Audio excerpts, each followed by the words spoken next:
위해서 박수와 격려를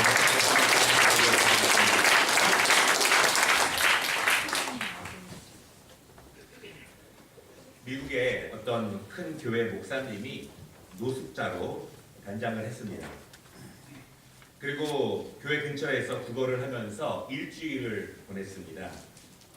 많은 사람들이 교회로 기도하러 가기도 하고 성경 공부 모임 때문에 또 각종 모임 때문에 교회에 들어가면서 이 노숙자를 보았습니다.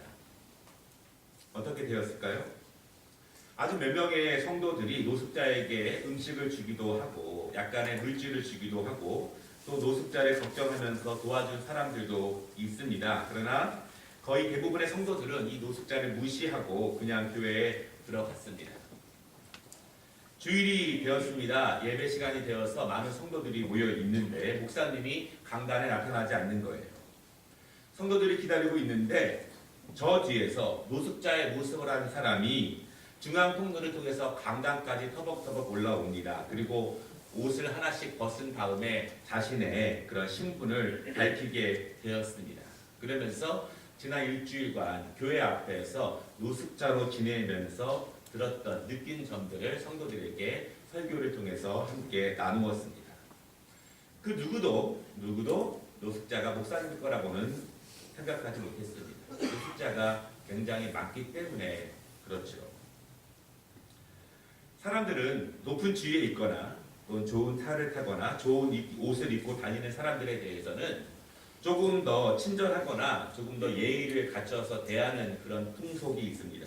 그러나 반대의 경우에는 그렇게 친절하지 않거나 무례하게 대하는 경우도 많이 있습니다. 야고보서에 보니까 좋은 옷을 입고 손에 가락지를 끼고 성전에 오는 사람은 좋은 자리로 안내하고 허름한 옷을 입고 오는 사람들에게는 좋은 자리로 안내하지 않는 모습을 비판하는 모습도 그러한 말씀도 이 야고보서에 있습니다. 사람들에게 아마도 외적인 모습이 굉장히 중요한 것 같습니다. 외적인 모습에 따라서 그 사람을 대하고 받아들이는 태도와 마음이 굉장히 달라지는 모습을 우리는 자주 보게 됩니다. 하나님의 아들이신 예수님께서 만약에 많은 군사를 거느리시고 멋진 말을 타고 임금의 옷을 입고 이 땅에 오셨다면 어떻게 되었을까요? 아마도 모든 사람들이 굽신거리면서 그분의 말에 귀를 기울였을 것입니다. 그리고 그분의 모든 말에 다 순종했을 것입니다. 그리고 모두가 다 그분의 제자가 되지 않았을까 그렇게 생각이 됩니다. 여러분 그러나 예수님은 그렇게 오시지 않았습니다. 누구나 알아볼 수 있도록 예수님이 이 땅에 오신 것이 아니었습니다. 귀가 열려 있는 사람만 알아볼 수 있는 모습으로 예수님이 이 땅에 오셨고요. 영적인 눈이 열려 있는 사람들에게만 알아볼 수 있는 모습으로 예수님이 이 땅에 오셨습니다. 성령의 음성에 순종하며 하나님의 말씀을 간절히 사모하는 사람들만 알아볼 수 있는 모습으로 예수님이 이 땅에 오셨습니다. 천국은 모든 사람들에게 열려 있는 것이지만 하나님의 구원은 그런 것 같지 않습니다. 깨어있는 사람, 순종하는 사람, 간절히 사모하는 사람, 하나님의 말씀을 통해서 영적인 눈이 열려있는 사람들에게만 예수 그리스도가 그들에게 왕으로서 주님으로서 의미가 있고 그들에게만 주님을 알아볼 수 있는 은혜를 주셨습니다. 우리가 성탄절을 이틀 앞두고 예수님이 탄생하실 때 그 당시에 사람들의 반응이 어땠는지를 살펴보기를 원합니다. 그러면서 우리는 과연 어떠한 마음으로 이 성탄을 준비하고 있고 예수님을 맞고 있는가를 함께 돌아보는 시간이 되었으면 좋겠습니다. 여러분 첫 번째로 예수님은 구약의 예언대로 이 땅에 오셨습니다. 예수님은요 작은 마구간에서 탄생하셨습니다. 그래서 아무도 하나님의 아들이 이 땅에 오셨는지를 알 수가 없었습니다. 그런데 하나님께서는 깨어있는 사람들에게는 하늘에서 왕이 이 땅에 오셨다는 것을 알려주셨습니다. 하늘에 갑자기 큰 별이 나타났습니다. 동방에서 별을 관찰하면서 나라의 큰 일을 결정하던 이 제사장 같은 사람들, 그 점성가들이 큰 별을 보게 되었습니다.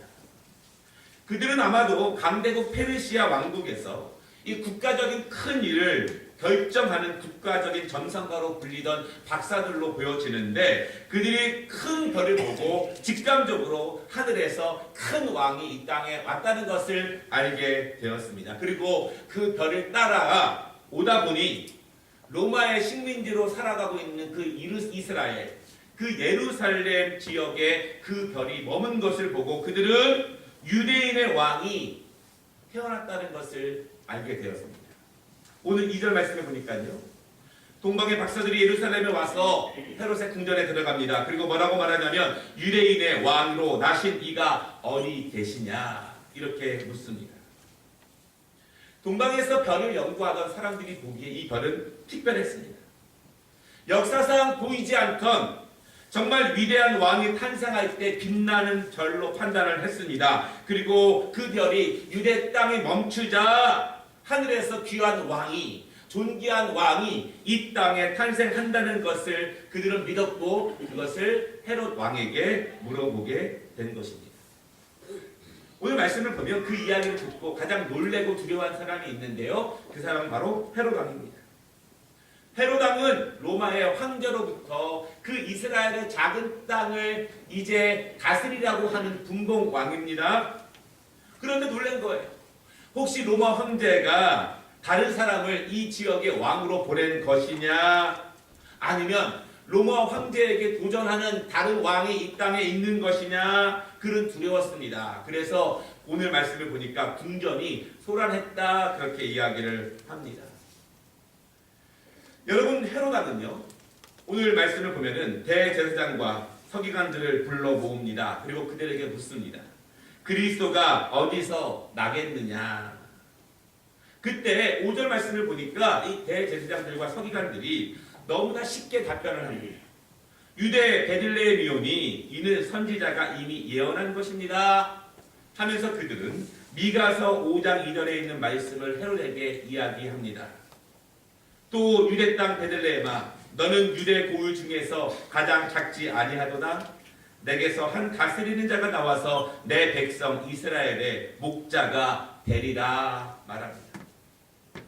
동방 박사들은 유대인의 왕이 어디서 나는 일을 찾았고 헤롯 왕은 알 수 없었지만 대제사장들과 서기관들에게 물었을 때 그들은 너무나 쉽게 이러한 답변을 하게 되었습니다. 우리가 여기서 볼 수 있는 것이 있습니다. 예수님께서는요, 하나님의 아들로서 이미 선지자들이 예언한 그 모습으로 이 땅에 탄생하신 것입니다. 하나님께서 선지자를 통해서 이 땅의 어느 지역에 태어나시겠다고 하신 그곳에 예언을 이루기 위해서 그대로 탄생하셨다는 사실을 우리가 볼 수 있습니다. 여러분, 예수님께서요, 예언하신 그대로 그 지역에 오셨다. 이것은 우리에게 두 가지의 중요한 의미를 줍니다. 첫째는 하나님의 말씀은 그대로 이루어진다라고 하는 사실입니다. 하나님의 말씀은 1.1획도 하나님의 감동 없이 그리고 지시 없이 쓰여진 말씀은 하나도 없습니다. 하나님의 말씀은 지금까지 인류 역사 가운데 그대로 이루어졌음을 믿으시기를 바랍니다. 앞으로도 그대로 이루어질 것입니다. 이스라엘 역사를 보십시오. 하나님은 그들에게 율법을 주셨습니다. 하나님의 말씀을 바르게 지킬 때 하나님은 그들을 높이고 세우고 너희가 번성할 것이다. 그러나 하나님을 떠나고 우상을 섬기고 하나님의 말씀을 떠날 때 너희들은 망할 것이다. 왜냐하면 너희는 나의 백성이기 때문이다. 이렇게 말씀을 하셨습니다. 여러분, 그 말씀은요, 그대로 이루어졌습니다. 유다와 이스라엘은 철저하게 망했습니다. 포로로 끌려갔습니다. 예수님 당신 이때까지 약 700년 이상 다른 나라의 식민지로 살아가고 있습니다. 이스라엘 백성들은 이쯤 되면 알아야 돼요. 하나님의 말씀은 그대로 이루어진다. 틀림없이 그대로 이루어진다는 사실을 이스라엘 백성들은 분명히 알았어야만 했습니다. 왜냐하면 하나님의 말씀은 한 점도 틀림없이 그대로 이루어지고 있기 때문입니다. 예수님이 이 유다에서 나신, 베들레헴에서 나신 것이 우리에게 중요한 이유가 있습니다. 왜냐하면 예수님은 선지자들이 예언하신 그대로 그 땅에 오셨고 또한 선지자들이 예언하신 그 사역을 예수님은 그대로 하셨습니다. 예수님은 낮은 자의 모습으로 이 땅에 오셨죠. 그리고 천국 복음을 전하시고 억눌린 자들과 포로된 자들을 구원하시고 십자가에 못 박혀 죽으시고 다시 부활하실 것을 말씀하셨는데 이것은 새삼스러운 일이 아닙니다. 왜냐하면 이미 구약에 예언된 그 일을 예수님이 하신 거예요. 예수님은 이미 하나님께서 선지자를 통해서 예언하신 그 일을 하기 위해서 그 땅에 오셨고 그 일을 하시고 다시 하나님의 나라로 가셨습니다. 이사야서 61장 1절에 이렇게 말씀하십니다. 주 여호와의 영이 내게 내리셨으니 이는 여호와께서 내게 기름을 부으사 가난한 자들에게 아름다운 소식을 전하게 하려 하시니라. 나를 보내사 마음이 상한 자를 고치고 포로된 자에게 자유를 갇힌 자에게 노임을 선포하며 하나님의 아들이 이 땅에 오셔서 하실 일이 그대로 예언되어져 있습니다. 여러분 이사야서 53장을 보십시오.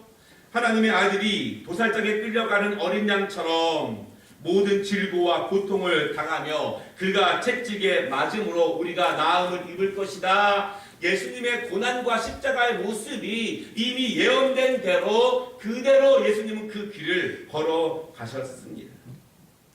다시 말하면 예수님은 구약에 예언된 대로 이 땅의 특정 지역에 오셨고 구약에 예언된 대로 이 땅에서 하나님의 일을 그대로 하셨다고 하는 것입니다.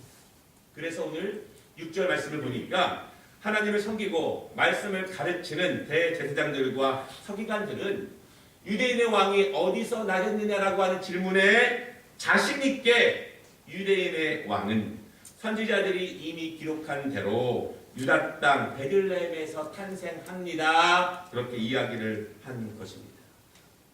사랑하는 여러분, 우리가 하나님의 말씀을 잘 알면 하나님을 더 잘 섬길 수 있다는 사실을 믿으시기 바랍니다. 내 소견에 옳은 대로 하나님을 섬기는 것이 아니라 하나님의 뜻대로 하나님을 섬길 수 있습니다. 하나님 말씀을 잘 알면 무엇이 복된 길인지 무엇이 진리의 길인지 무엇이 하나님이 기뻐하시는 길인지 무엇이 사탄의 일인지를 알 수 있습니다.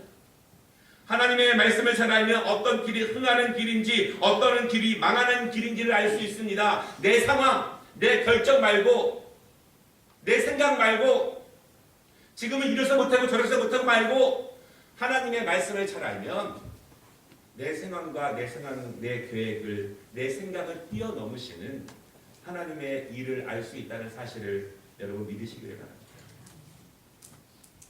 하나님의 말씀은요, 우리 개인에 대해서도 이미 예언된 말씀을 그대로 이루십니다. 우리 가정에 대해서도 우리 교회에 대해서도 이미 하나님께서 주신 말씀을 통해서 그대로 이루게 하심을 믿으시기를 바랍니다. 내가 하나님의 은혜로 강건하게 붙들림 받고 우리의 영혼이 강건함으로 우리의 범사가 잘 되기 위해서 이미 하나님께서 우리에게 주신 그 축복의 말씀을 여러분 잘 배우시기를 바랍니다. 그래야 은혜의 길, 진리의 길, 풍성한 길로 나아갈 수 있습니다. 우리가 최소한 몰라서 못 갔습니다. 그런 말이 우리에게 나오지 않도록 하나님의 말씀이 우리에게 능력이 될 수 있도록 열심히 배우는 일에 힘쓰시면 좋겠습니다. 오늘 말씀 두 번째입니다. 알았으니 이제 가자. 이런 말씀입니다. 헤롯 왕은요, 이제 알았습니다.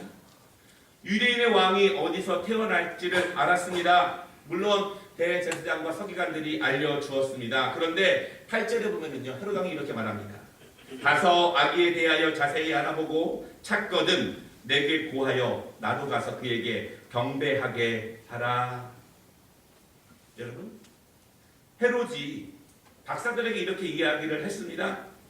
여러분, 그런데 헤롯이 나중에 예수님께 경배하러 갔을까요? 가지 않았습니다.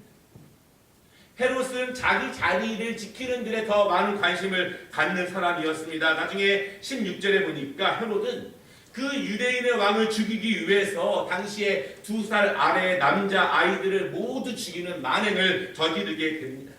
자기의 권위에 자기의 그 신분을 위협할 만한 유대인의 왕으로 나신 그 아이들을 다 죽이려고 하는 모습이었습니다. 헤롯이 이 아기 예수께 경배하는 것은 애당초 기대하기 어려운 일이었습니다. 또한 그는 유대인의 왕이 어디서 태어날지도 모르는 사람이었습니다. 문제는 대제사장들과 서기관들의 태도입니다. 5절과 6절을 보면 그들은 분명히 성경에 박식한 사람이었습니다. 무엇이든지 물어보면 척척 박사처럼 성경에 대해서는 모르는 것이 없는 사람들입니다. 물어만 보면 정답이 술술 나오는 사람들입니다. 그 당시에 제사장들과 서기관들이 그랬습니다. 그래서 그들을 구원할 유대인의 왕이 어디서 나겠느냐라고 하는 대답의 질문에 즉시 그 답을 가지고 대답할 수 있었습니다. 여러분, 성경을 우리가 잘 알고 있나요? 기독교 방송 TV를 보고 있는데 한 30년 정도 신앙생활을 하신 권사님이 이 기독교 방송에서 하고 있는 성경 공부에 참석하면서 이렇게 이야기를 합니다. 한 초신자가 자기의 구역에 들어왔는데 그 초신자가 성경을 열심히 읽으면서 궁금한 점들을 계속 물어보기 시작한다는 거예요. 그런데 30년이나 신앙생활을 했는데 내가 그 초신자에게 명쾌하게 답을 주기가 어렵다는 거예요. 대강은 알겠는데 정확하게 그 말씀이 어디 있는지, 그 말씀이 어떻게 연결되는지 대강은 알겠는데 자세하게 모르겠다는 거예요.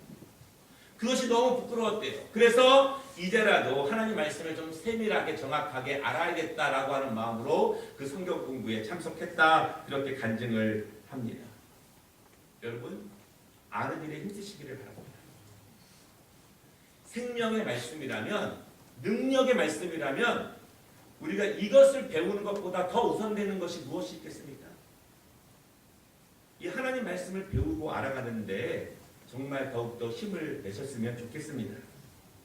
여러분, 그런데 더 중요한 것이 있는데요. 아는 만큼 행하는 것입니다. 아는 만큼 행하는 것입니다.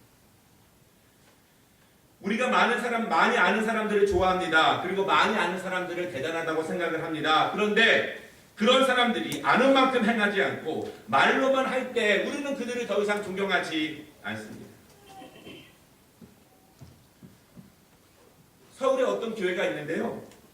예수님의 제자를 양육하기 위해서 성경 공부가 굉장히 힘들고 어려운 과정으로 유명합니다. 그런데도 굉장히 많은 성도들이 줄을 서서 그 공부를 하려고 합니다. 말씀을 배우는 것이 즐거운 일이죠. 그렇지만 그 교회에서는요, 교사가 되려면, 성가대가 되려면, 서리 집사가 되려면 1년 과정의 그 코스를 통과해야지만 그 일을 할 수 있습니다. 그런데 그 교회가 얼마 전부터 많은 비판을 받습니다. 배우는 것이 물론 중요하죠. 대단합니다. 그러나 배운 대로 살지 못하기 때문에, 아는 것처럼 행하지 못하기 때문에, 그 교회가 그렇게 성경 공부에 열심인 것처럼 그 교회가 그렇게 운영되지 못하기 때문에 많은 비판이 따라간다는 것입니다. 우리가 열심히 잘 배우는 것이 중요하지만 그렇게 살지 못하면, 배운 대로 살지 못하면, 배운 대로 행하지 못하면 그 책임이 더 큽니다. 여러분, 야고보서 3장 1절에 보면은요, 이 교사들에 대해서, 가르침을 받은 사람에 대해서 이런 말씀을 하시는데요. 내 형제들아, 너희는 선생된 우리가 더 큰 심판을 받을 줄을 알고 선생이 많이 되지 말라, 이렇게 말합니다. 아는 대로 행하지 않으면, 가르치는 대로 행하지 않으면 더 큰 심판이 있다는 것입니다. 여러분, 왜 그런지 아세요? 몰랐다고 변명할 수 없기 때문입니다. 오늘 6절의 말씀을 다시 보시기를 바랍니다. 대제사장들과 서기관들은요, 하나님의 아들 예수 그리스도가 유대인의 왕이 어디서 태어날지를 알고 있었습니다. 이미 하나님의 말씀에 기록된 것이기 때문에 그들은 똑똑히 알고 있었습니다. 그런데 9절에 보면 그들의 이야기를 듣고 동방 박사들은 베들레헴으로 갑니다. 그리고 그들의 말처럼 예수님은 그곳에 태어나셨습니다. 동방 박사들은 경배하고 예물을 드리고 그분을 찬양합니다. 그런데 대제사장들과 서기관들은 지금 어디에 있을까요? 그들은 여전히 예루살렘에 있습니다. 그들은 베들레헴에는 가지 않았습니다. 몰라서 안 갔는가? 아닙니다. 알지만 가지 않았습니다. 왜 가지 않았을까요? 알았지만 믿음이 없으면 못 갑니다. 몰라서 못 가는 것이 아니라 알아도 믿음이 없으면 못 갑니다. 알아도 믿음이 없으면 못합니다. 아무리 알아도 그것을 진리로 하나님의 말씀으로 못 믿으면 못합니다. 우리가 열심히 배우고 공부하고 열심히 하면 무엇인가 새로운 지식, 몰랐던 하나님의 말씀을 배울 수 있습니다. 그런데 아는 것 말고 배우는 것 말고 행하는 것, 그렇게 사는 것, 그렇게 사는 것은 어디서 오느냐? 그것은 믿는 것에서 온다는 사실을 여러분 믿으시기를 바랍니다.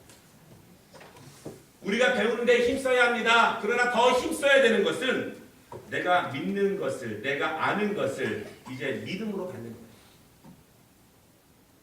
내가 아는 것을 믿음으로 받는 것입니다.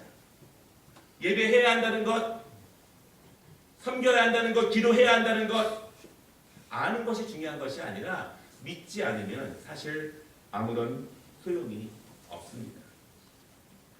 대제사장들과 서기관들은 메시아가 어디서 태어날 줄을 알았지만 그 사실을 믿지 않았습니다. 하나님의 말씀이고 선지자들의 예언이지만 알았지만 믿지는 않았습니다. 믿지 않았기 때문에 가지도 않았습니다.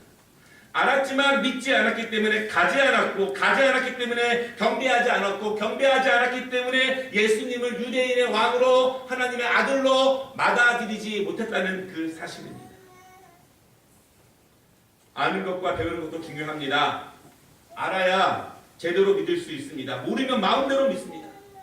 모르면 기준이 없습니다. 오늘은 이렇고 내일은 저렇습니다. 매일매일 바뀝니다. 모르면 기분대로 믿고 모르면 상황대로 믿고 사람 따라 그렇게 믿습니다. 그러나 더 중요한 것은 알았으면 그렇게 사는 것입니다. 살 때 능력이 되고 살 때 은혜가 되고 살면 하나님이 역사하신다는 사실을 여러분 믿으시기를 바랍니다. 말씀을 마치겠습니다. 예수님은 작은 자, 미천한 곳, 낮은 모습으로 이 땅에 오셨습니다. 왕으로 오셨다면 누구나도 알아보고 경배했겠지만 너무나 낮은 자의 모습으로 오셨기 때문에 알아보는 사람이 거의 없었습니다. 예루살렘 안에 있는 자들은 알았지만 예수님을 알아보지는 못했습니다. 페르시아에 사는 사람들은 몰랐지만 예수님을 알아보았습니다. 성경을 잘 아는 사람들은 예수님을 몰라보았습니다. 그러나 성경을 전혀 모르는 사람들은 예수님을 알아보았습니다. 성경을 잘 아는 사람들, 메시아를 기다린 사람들은 베들레헴에 가지 않았지만 성경을 몰랐던 사람들, 메시아를 모르는 사람들은 예물을 준비하고 왕을 경배했습니다. 예수님 하나님의 아들, 우리의 구원자, 우리의 유일한 구세주라는 것을 알았다면 이제는 믿음으로 가시기를 바랍니다. 베들레헴으로 가서 그분을 경배하시기를 바랍니다. 아는 것에 끝나지 않고 아는 것을 믿고 믿는 대로 살아가는 것, 그것이 성탄을 맞이하는 우리에게 하나님이 주시는 은혜라고 생각합니다. 예수 그리스도 우리의 유일하신 왕, 무엇으로 대체할 수 없는 우리의 유일한 구세주, 그분이 온전한 우리의 주님 되는 이 성탄절이 되시기를 주님의 이름으로 축원합니다. 기도하겠습니다.